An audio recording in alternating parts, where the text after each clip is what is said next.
since y'all got practice. Yeah. So y'all got Harding coming up? Yeah, we got Harding in the first round.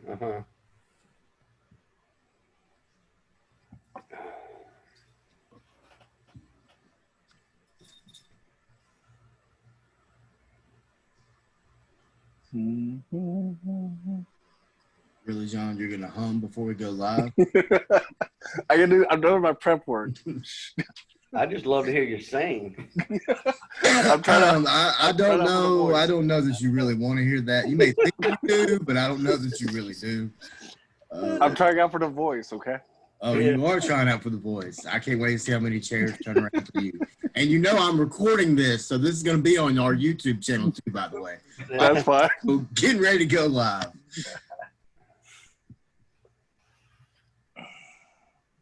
Here we are live on Facebook, Sunday afternoon edition of College Football Picking with Wes and John.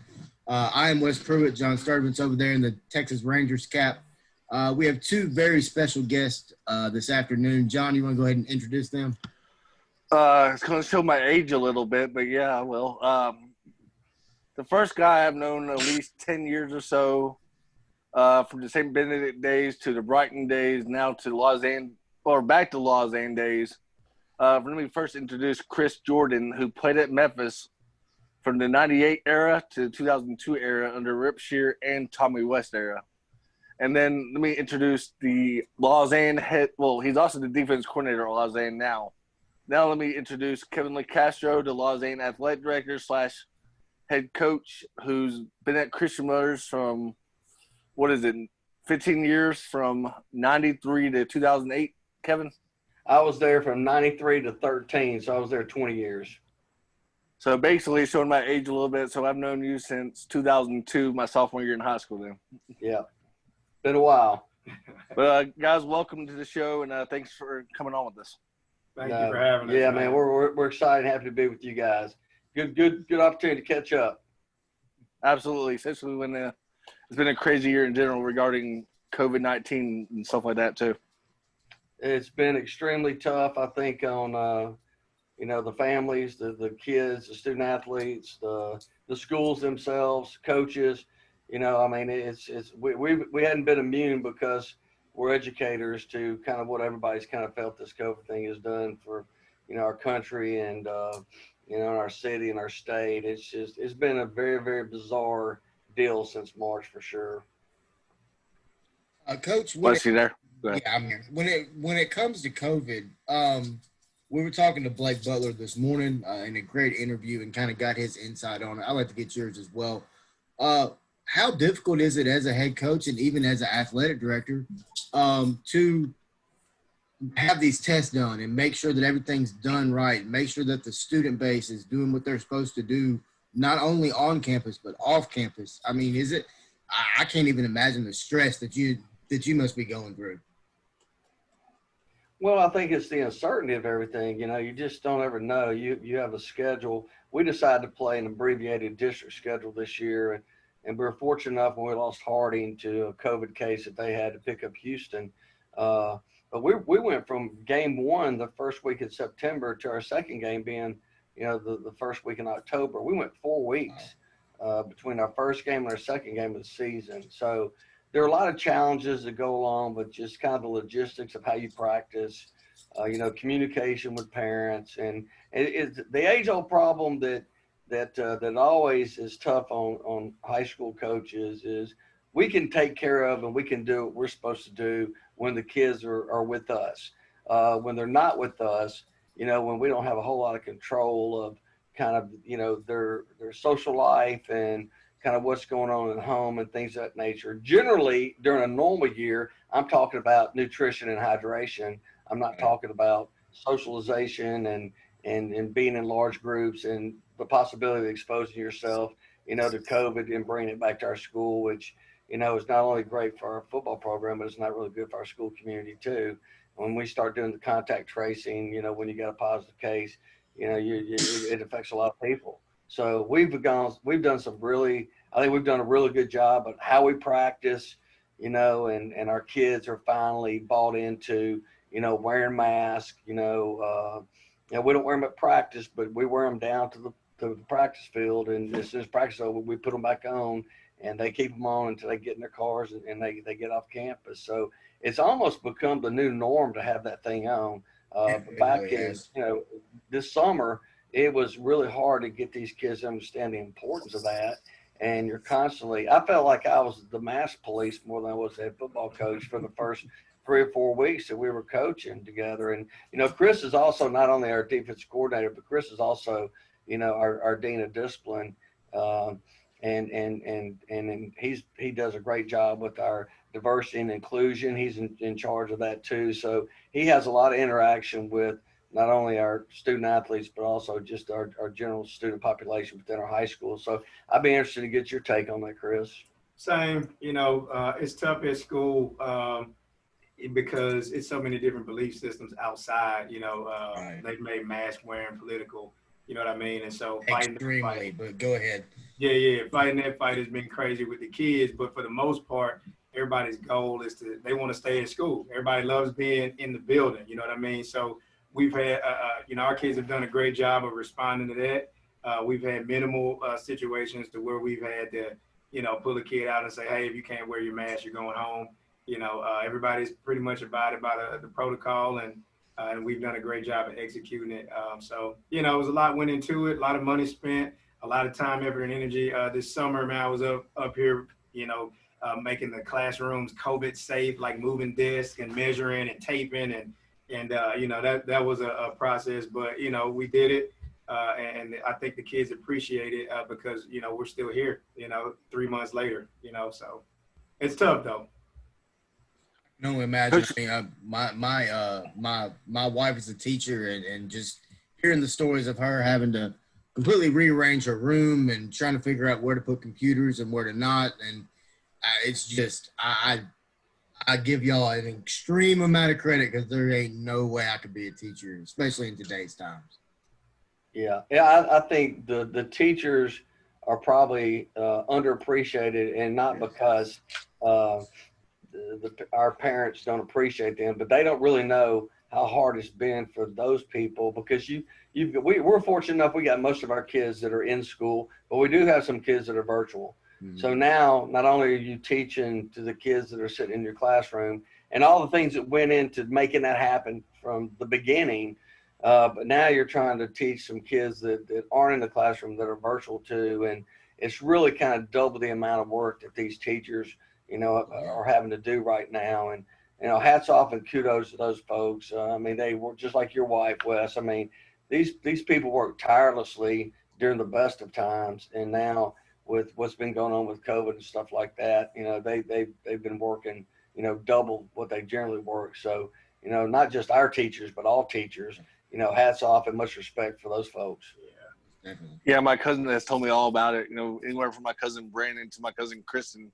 who used to be with y'all at Lausanne last year as well. But from a head coaching point to a defense coordinator, this is the same question for both of y'all. From a head coach and a defense coordinator at Lausanne, how does your game prep different this year from last year's and the years prior as well? Is it basically the same, or are you trying to get a little bit more information to see like if other players might be sitting out due to COVID, or I know that some teams can still play with maybe like one player that tests positive. Right. So I think we've had to be creative in how we practice. Very. You know, we put our kids in pods, and we really stayed separate most of the summer. You know, and of course one of our biggest concerns are our rising seniors with, you know, no eval camps this summer, no 707s. You know, the one thing that I think I've come to realize this year is the importance of preseason scrimmages. I mean, from evaluation purposes and standpoint, you know, we really didn't have the opportunity to evaluate our team. And it's hard to evaluate kind of what you got when you're going up against each other in practice and not getting those opportunities to have those 2 or 3 preseason scrimmages and the 707s that we normally have during the summertime. So we've had to be really creative about, first of all, our approach to the safety of our kids and the safety of our program, and making sure that we're doing the things that give us the best opportunity to play once we can play. And then we had to be really creative about, with those kids being separate, how do we integrate that when we finally get back together? We finally start doing team type stuff, inside drills, scale, pass scale, 7-on-7, all those things that you generally do during the course of a regular preseason. Nobody had fall camp. I mean, generally we bring our kids up here during fall camp. We spend the entire week up here in the gym, and the coaches spend the night here too for an entire week. And we capped that off with a scrimmage at the end of the week of fall camp. So we didn't get to do those kind of things. So it's been difficult, not only for us, but I'm sure it's been difficult for everybody. But, our mentality has been, and this is what we talked about with our kids, we just feel blessed to have the opportunity to still play, because there's a lot of kids out there that aren't having that opportunity. So whatever it looks like, whatever adversity we face in terms of scheduling and, missed games because of COVID, every time we get the chance to get on the field and play on a Friday night, we're just blessed. Chris, you got anything? Yeah, man, you said it all in terms of preparation.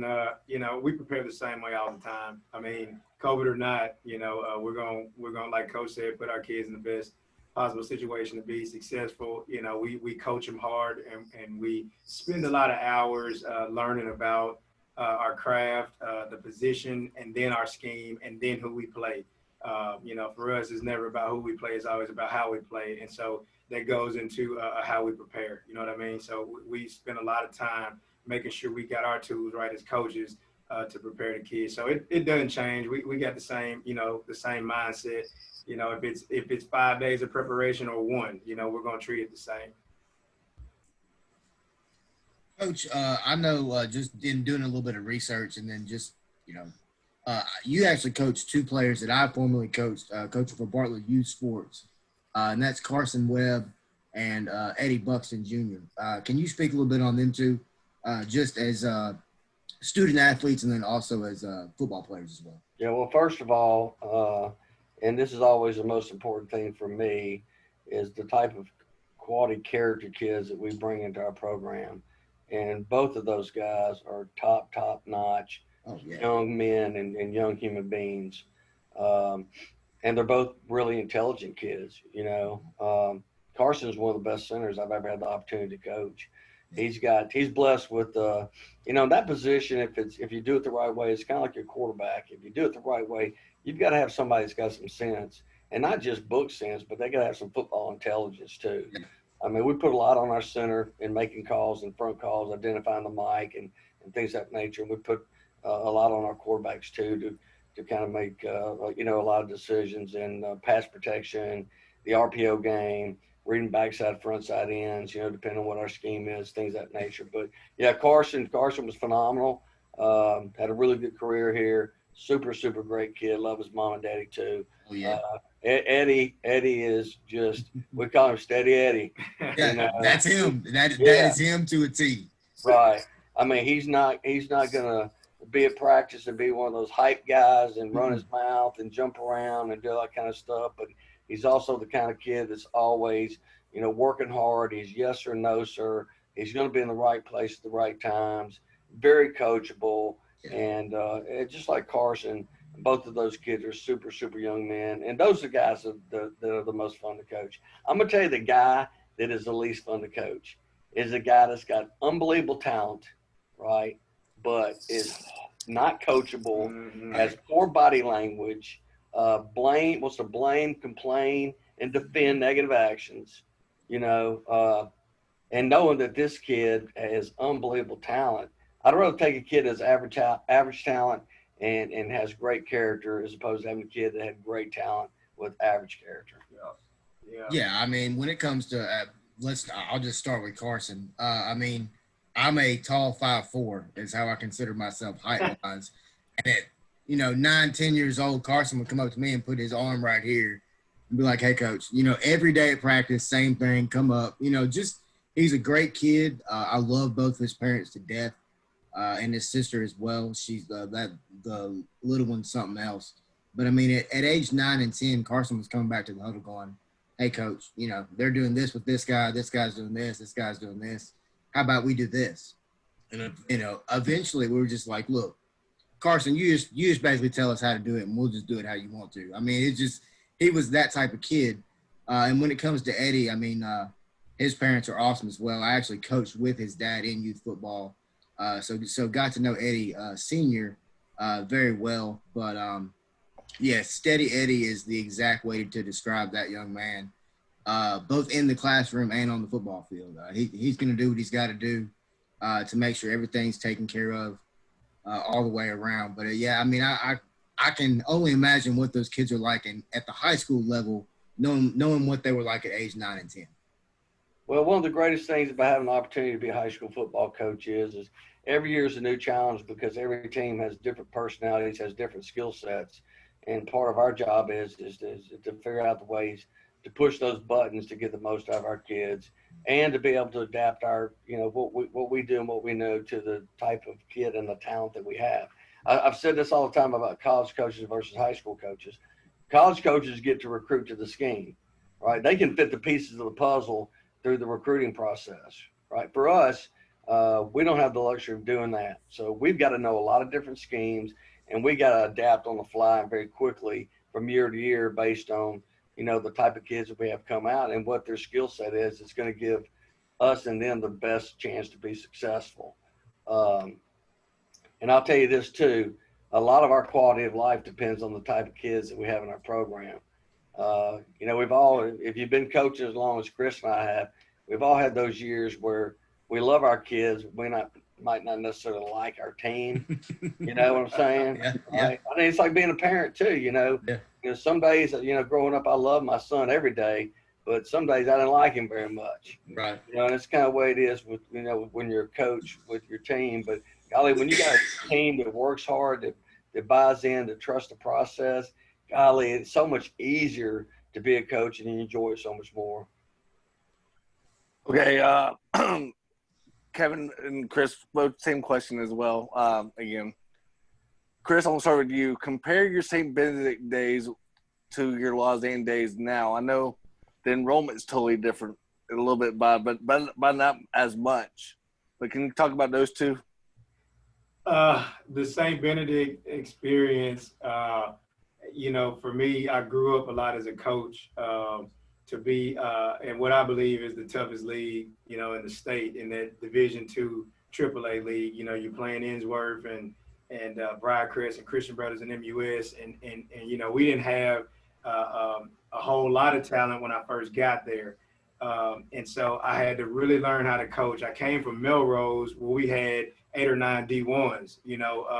I go from coaching Greg Cooper, the #1 running back in the country, who goes to Miami, to St. Benedict. And I was like, I didn't even know it existed, but it developed me, as a coach. And then that's actually what brought me and Kevin together, was competing against each other, and being able to take it from a program. And it wasn't just me. It was a lot of people that, that worked hard. Mike Davis, one good friend of mine who's a head coach at Brighton, to turn that program around, and make it competitive, So I think the experience there, I grew a lot. And then transitioning to Lausanne, at St. Benedict, I had to do a lot and wear a whole lot of hats, right? On both sides of the ball, recruiting coordinator, strength and conditioning coach, you name it, I did it, and then I got here and all I had to do was focus on defense, which was different, and so I would say the difference is just being around, guys that kind of fell in line with what their role is here, with what Kevin has established and assembled as a staff. It was so much easier to not have so much on my plate. I could really just focus on being a better coordinator, and not have to deal with all the other stuff. And so, it's been phenomenal, man. People think we had a ready-made machine at Lausanne, when we got here, but it was, Kevin was here, 2 years before I got here, 2 or 3 years before I got here. And we had to grind, we had to develop those guys, and we did it together as a family. He'd been in the game for 30 years and I'm approaching 20, and to experience what we've experienced together, man, is unmatched, and so it just went to the, took me to the next level. I had to raise the game a little bit. I had to work a little bit harder. I had to tighten up a little bit, because I'm in a room with people now that are just like, and no disrespect to nobody on our St. Benedict staff, because there was some great minds there too. But as a program, we struggled, you know what I mean? And so to come here and the building and what it turned into, man, you got to be on your P's and Q's. You can't come in with some half-hearted, we're going to do this blitz because Alabama did it. No, that don't fit what we do. Why are we doing that? You know what I mean? So Right. it just grew me up, a little bit more as a coach and understanding how to deal with, success. We've had national success. We've had a lot of things come our way as a result of what we've done, what our kids have done, and just managing that, handling that has been, been a learning experience. And so it's been good, man. So I hope that answered your question. I know I kind of went on a tangent, but no, you're good. Those are the two experiences for me, man. I mean, we did coach a good running back also at Sam Bennett and Jordan Wilkins. Great running back. He's in the NFL right now. Hey, notice had a nice game today too. Yeah. Notice I said we didn't have a lot of talent in the beginning. No knocking, not knocking the kids when I first got there, but we were able to bring in some great ones. Joey Magnifico, my son Ladarius Jordan, Tyler Curry, Jordan Wilkins, Trey Wilkins. I mean, we had 4 or 5 SEC guys. We had, an NFL guy. I mean, it turned into a great program, and a great experience. So, so we had some guys. The only downside about Jordan, he went to Ole Miss. That's the only downside. But anyways, Kevin, what about your Christian Motors and Lausanne days now? And I want to ask you a quick question regarding this as well. That's one reason I'm bringing up your former schools as well, because you had the privilege to coach one of my good running backs that I enjoyed watching back in the day at Christian Motors and Eric Watson. And then you also coached now or at Lausanne in the past couple of years as a SEC running back right now at University of Tennessee, and Eric Gray, who's having a phenomenal last 2 years at Tennessee. So that's one reason I'm bringing up your former schools as well, because y'all have had talent that played college football, either D2 or D3 or even D1. And that's one reason I'm getting y'all on to talk about college as well and a little bit of high school ranks with y'all. Because so Kevin, Christian Motors and your Lausanne day so far. First of all, much respect to the brothers. My 20 years over there was remarkable. I still have great friends. Bubba Luckett and I are best friends, to this day, and talk all the time. So great experience over there. Learned a lot. I grew a lot. A lot of fun. Tom Nick Stadium on Friday nights, a phenomenal place to have the opportunity to coach. But when they hand you the keys to the kingdom at Christian Brothers, it's kind of like, here you go, buddy, don't screw it up. When I came over here, and in our first year, my first year, Coach Netherland was the head coach, and I was the, head coach in waiting kind of thing. I knew when I came over here that Coach Netherland would have 1 year, then I would take over the program. So it was the first year we had a varsity football team. And to be honest with you, that year we were not very good. The next year we were not very good. Our third year in 2015, we'd gotten a little bit better. And then, of course, on 16 and 17 and 18, we went on the run. But, I've coached some great players. You look at Chris Walker, that was 3-year starter, defensive end at Tennessee. And, Chris is still at the University of Tennessee right now working with the FCA and the athletic department up there. Chris Mosby, God bless him, we never get to see how Chris would have ever panned out because of the accident his senior year. But right. I'm a phenomenal young man, and he was on his way to University of Kentucky before the accident, and I think Chris would have had a chance of playing in the league. But heck, at one point in time, I had 5 kids that out of the same class that were starting at the University of Memphis. You had Brandon Pierce starting at tackle, Philip Blouse starting at center, Ryan Williams starting at defensive tackle, Brett Russell starting at tight end, and Corey Mills started at defensive end. And all those dudes came out of the same class. That was a class, I think, of 05. And all kinds of, when you get my age, all kinds of runs together. Because this is my 31st. My age too. Yeah, so this is my 31st year of coaching. But you look right now, from a high school that has 350 co-ed is what we are at Lausanne. And what we've done and what we've accomplished to be able to compete against the highest level in the state, public and private. I'm really proud of the body of work that we've accomplished over here. And I think it all starts with the administration first. The administration has to understand the importance and the role that athletics plays within the school community. If you don't have a headmaster or principal that believes in athletics, it's going to be really, really hard for you to have success. The second thing is the coaching staff. you know, when I came over here, I brought most of the guys with me from Christian Brothers. They're on staff at CBHS where we'd had a lot of success. And then I tried to get Chris to come with me when I was at Christian Brothers on multiple occasions, right? And I couldn't convince him to come over there and join me. But when I got over here, we finally worked it out, and Chris came over here and does a phenomenal job. Between, you know, Chris is our defense coordinator, Patrick Nagoski is our offense coordinator. I coach Patrick, and I've got 5 guys on the staff that I coached in high school at CBHS. So the friendships, the family, the loyalties run deep. I mean, we don't just grind football together. We go to each other's houses on the weekends. Our wives know each other. Our kids know each other. It's, you know, a lot of people can talk and preach family, but we live it every day. Yeah. You know, so, and I think it's, I think when our kids see that, it makes them excited and comfortable about who they're having coaching them. Our parents feel the same way. Yeah.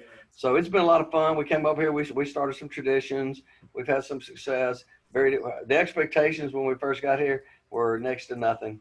You know, there wasn't any pressure. Shoot, every Friday night, I mean, Tommy McDaniel can tell you this. Every Friday night you walk on that field at Tom Nick Stadium, you feel a little bit of pressure now. And them folks over there love their football. But we have now since developed expectations from our families too now, which tells me that we've done something the right way and we've had some success. So, and I like kind of what we've done, where we're at right now. Especially without Westar. Let me ask you this, Coach. Speaking of the success that you built, talk a little bit about just the mindset and what goes into keeping that success and keeping your team built for the future. Yeah, I one thing as a coach, you never get ahead of yourself, and you never rest because you've had some success. Right. You know, and really, the one thing that I've grown to get better at, when I was at CBHS and we won on a Friday night, I just put that to bed and moved on. Didn't really celebrate any successes. If we lost, it would stick in my craw for a long time until we had the opportunity to come back and play again and win. And I told myself when I left over there and came over here that I wasn't going to let that. I wasn't going to get back in that same rut and that same routine.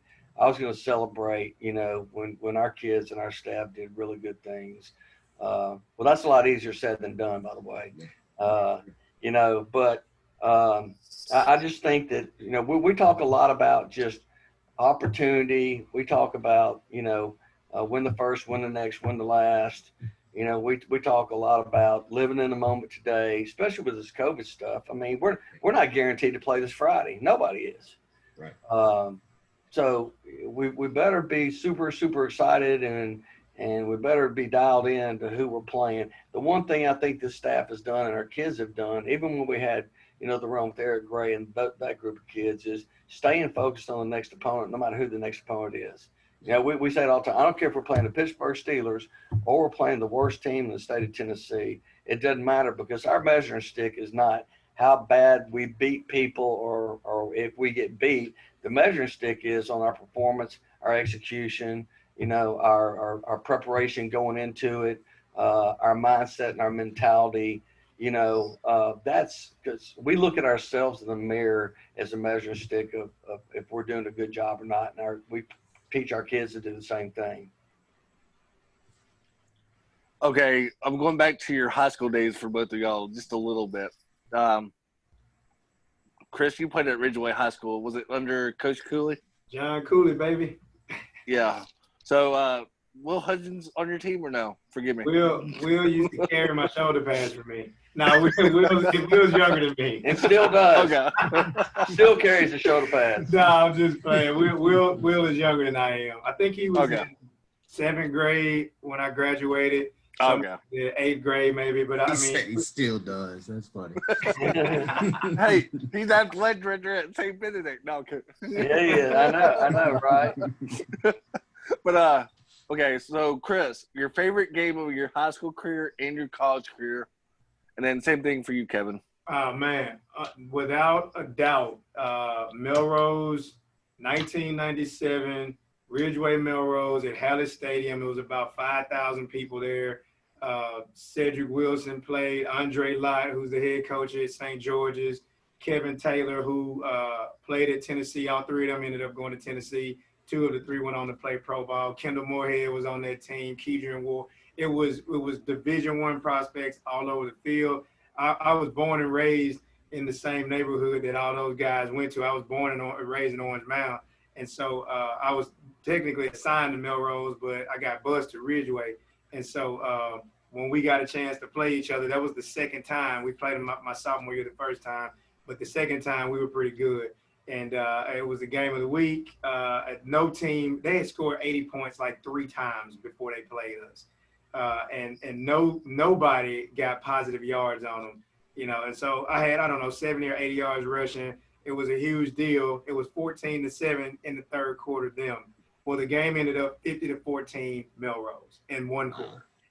So it was unbelievable atmosphere, though. It was crazy. We all knew we were going to see each other again in college at some point because it was just a lot of talent, and it was the neighborhood ties run deep. So it was my favorite game. And then as far as Memphis goes, my best experience was in Neyland Stadium. We played UT at UT. We made the mistake of jumping up and down on the tee pregame.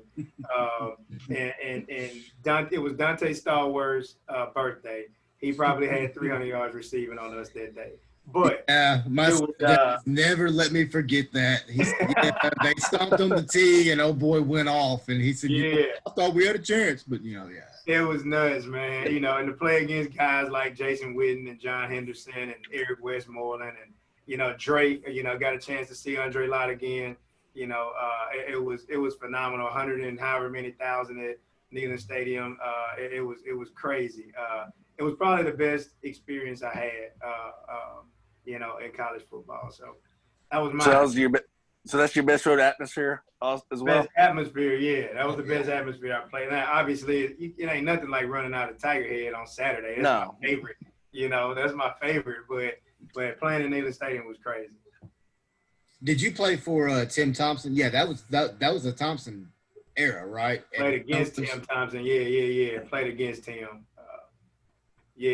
Bunch of talent, man.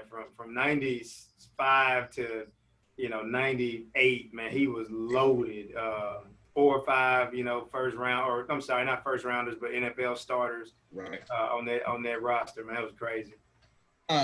Kevin, when it comes to your coaching history, what would you say is your most memorable game, and who would you say what was your favorite coach to go against?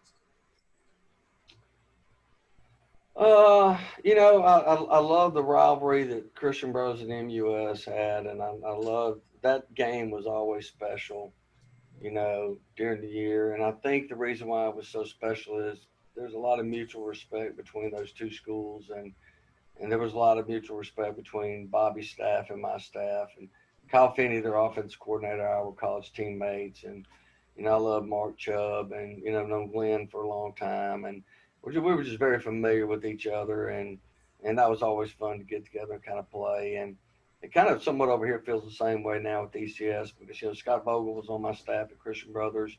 Teammate. His teammate. I coached their head coach Trey in the All-Star game at the Liberty Bowl All-Star game. I've known those guys on that staff for a really, really long time.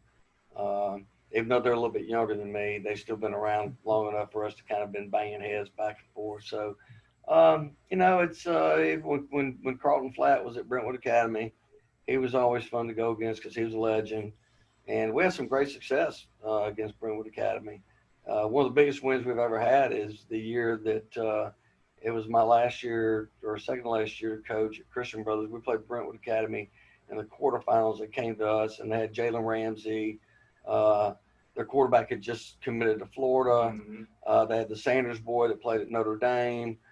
They're like 5 dudes on that team that were playing in the league. DeMontre Wade. Yeah, DeMontre Wade. Golden. Yeah, Golden. Those dudes were loaded.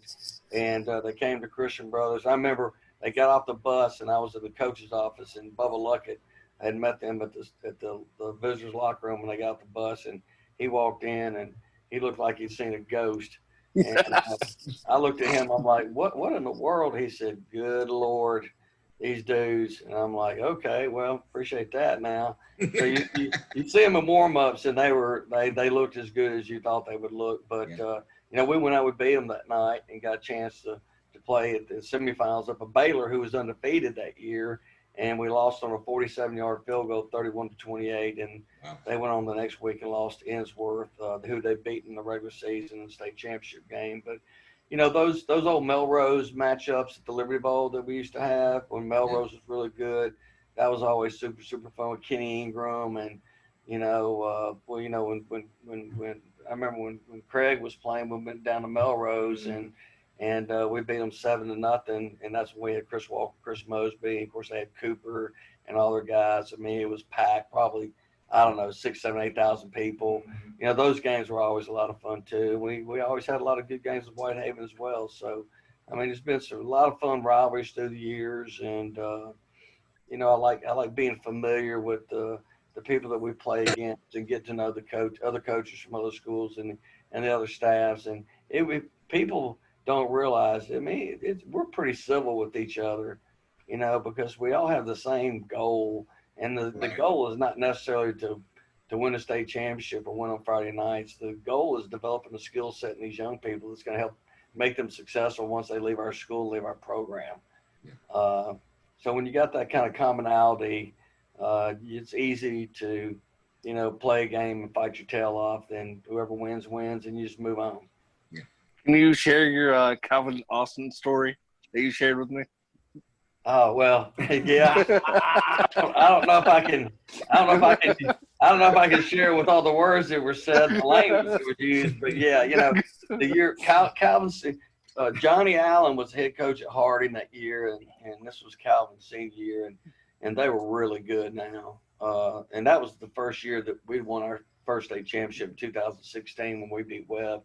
And Johnny and them lost to Webb, up at Webb by 3 in the semifinals for Webb. Yeah, they got screwed in that game too. Yeah, I heard they did. But anyway, Calvin just absolutely his junior year just beat us everywhere you could beat us. I think he had an interception return, kickoff return, caught the game winner, scored the game-winning touchdown at the end of the game, and maybe even returned a kickoff. I don't know, but he scored like 5 different ways. So going into that game the next year, I'm like, I tell you one thing, we're not going to do.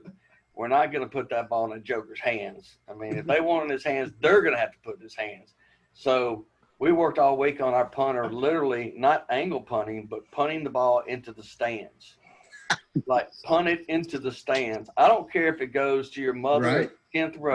Yeah. If that thing lands on the playing field, you are going to get your butt chewed by me when you get back to the sideline. Yeah. So Calvin, we were punting to them, and Calvin is standing like 1 yard off of our sideline in front of Chris Jordan. And he looks at Chris Jordan and says, "Y'all ain't going to punt the ball to me?" and Chris Jordan goes, "Nope." He's like, "Come on." Like, that's kind of how our relationship developed, me and him talking that night. He's like, "Coach, kick the ball to me." And I'm like, no. But we did hold him to 22 yards total offense that game. And I'll never let him live that down, especially since he's in the Tiger receiver family now.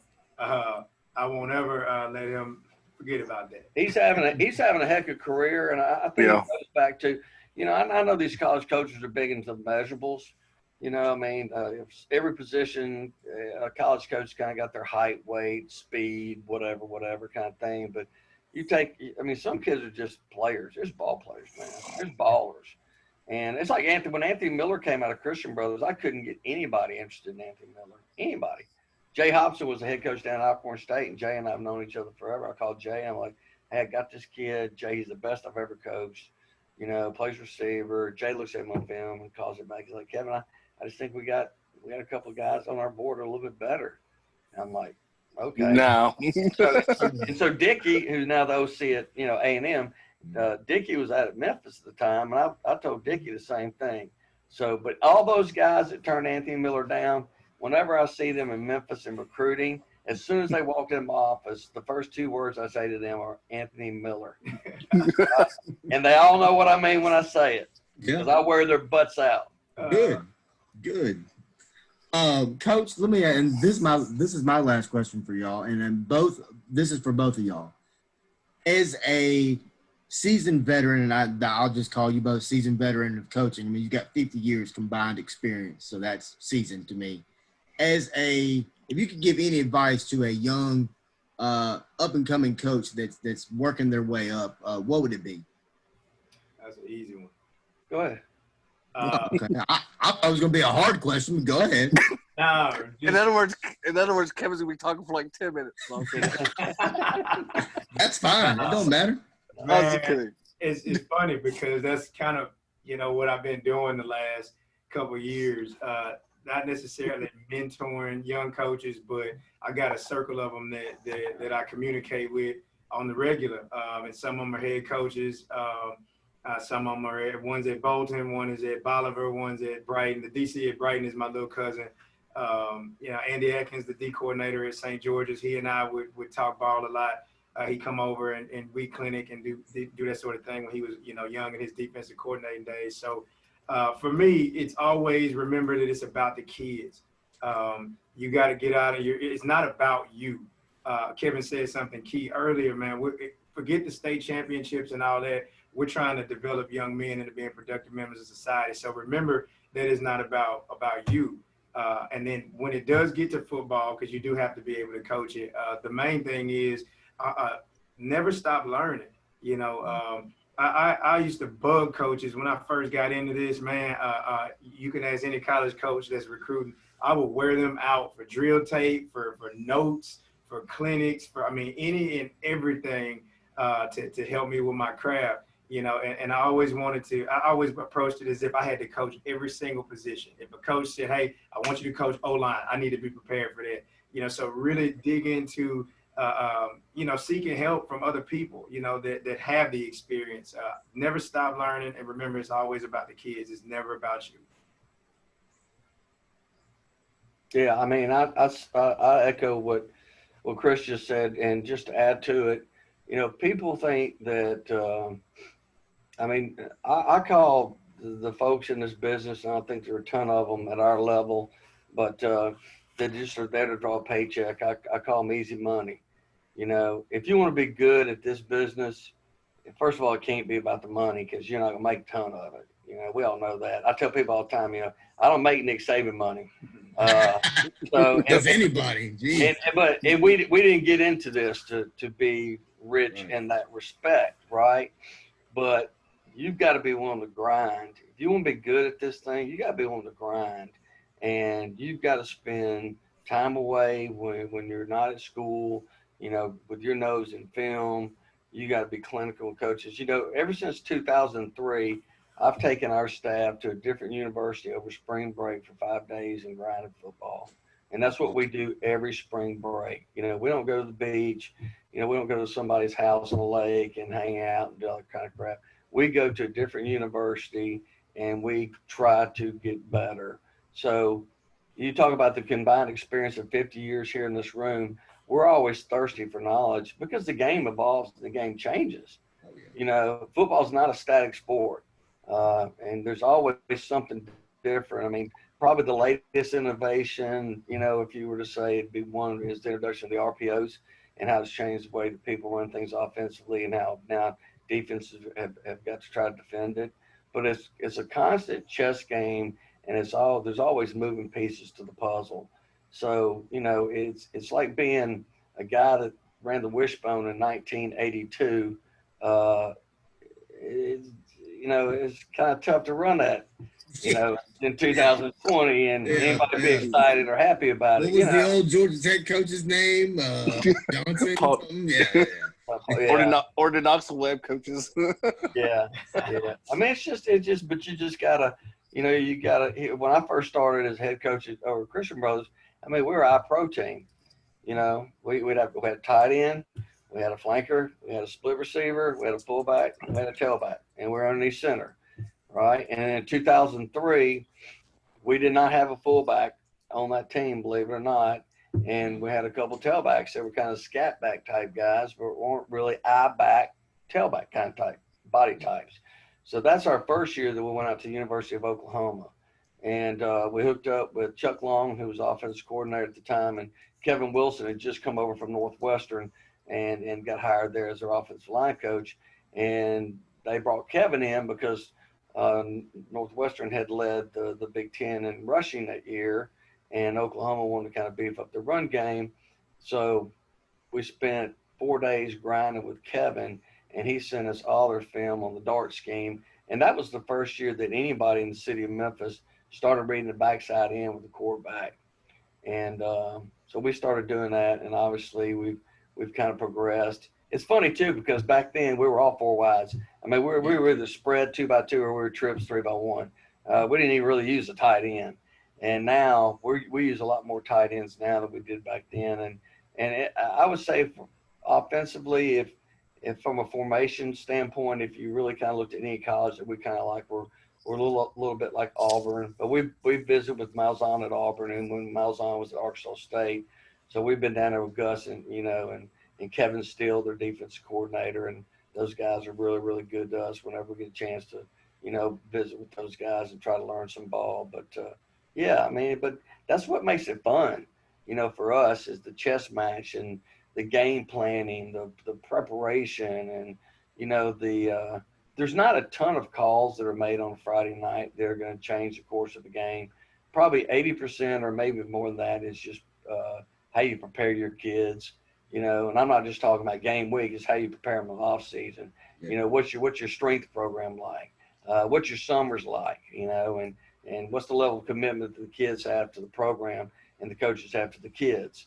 All those things are really important, but it's having the ability to go up against another staff that you respect and is good, and game plan against those guys, knowing there's going to be a little bit of nuances during the course of a game that could change it either way. That stuff's a lot of fun. I mean, I think that's one of the reasons why we do it. And of course, we're all ex-athletes too, and the closest thing you can get to those feelings before you play a game when you were actually playing it is being a coach. Yeah. All right, this is my last question, so y'all can get to practice and prepare for Harding and all that. Chris, this is a question for you that I have. How did it feel watching your son under Coach Norvell's success, going to the Cotton Bowl and winning that AAC championship at a school that you played under? How did it feel? Dude, the first time he dressed out, I think they had pink tiger decals on their helmet. Mm-hmm. And I just remember it because it was his first time coming out of the tiger head. Literally brought tears to my eyes. I was extremely, proud of him. The first time he met D'Angelo Williams, D'Angelo signed his hat like when he was a little boy. And then to come out of the tiger head on the sideline, me and D'Angelo are kind of standing there, and he sees him as a tiger. You know what I mean? It's like, dang, I'm a part of that. It was surreal. And then to finally see him, get some snaps and get in, make a couple plays, it was unbelievable, man. Knowing the blood, sweat, and tears I put in the program, my career wasn't, this illustrious career like Anthony Miller had.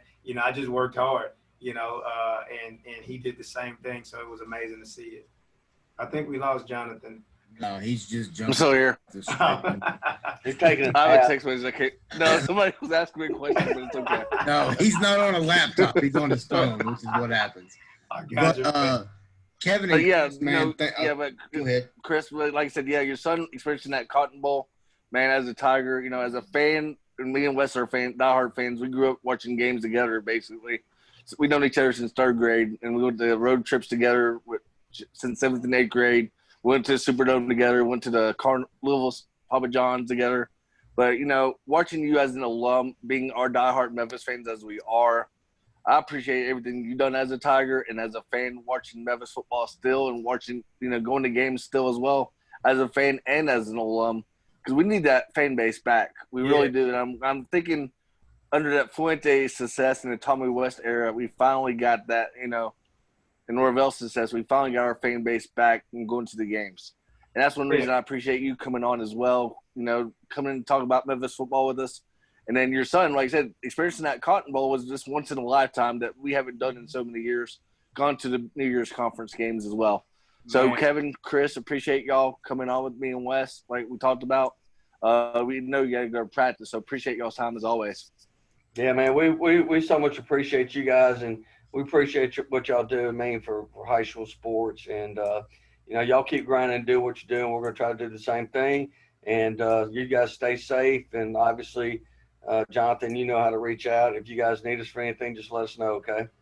We sure will, and I appreciate Guys, y'all's will time do. again. Appreciate All right, you guys. guys. Thank Go y'all. Lynx. Have a Go good night. Tigers, baby. Down,